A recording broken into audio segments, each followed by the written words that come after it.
ito yung okra. Ito yung mabisang gamot ng high sugar. Tested ko na ito.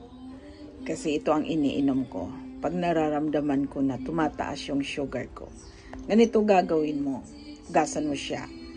Tapos, one night, kay tuyo na yan pag umaga. So, after morning, ito, i-slice mo siya. So, ganito. Ilalagay mo siya sa freezer. So, sa isang balot, iganon mo na siya. Sa isang ganito, isang inuman yan. So, mga 3 to 4 pieces. Pag ganito maliit, 5. Gawin mo siyang 5 pieces. Oh, ito 4 pieces marami. Pag ganito malalaki, kahit dalawa lang. Oh, isang inuman.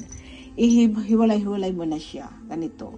Lalagay mo siya sa plastic, isa-isa. Sa bawat isa, yan ang inumin mo. Morning, every morning. Mas maganda siya, inumin siya. Yung hindi ka pa nakakain. Talagang mabisa siya. Believe me guys. Tested ko na ito.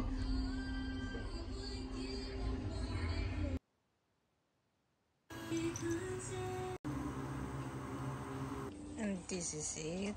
So, nilagay ko siya ng hot water.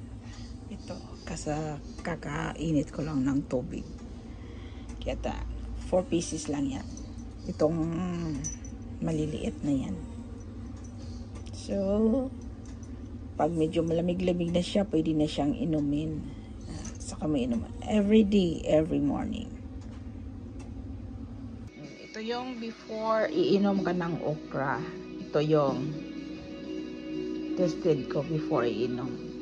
Mamaya, after iinom, titest ako after 20 minutes. Titingnan ang result.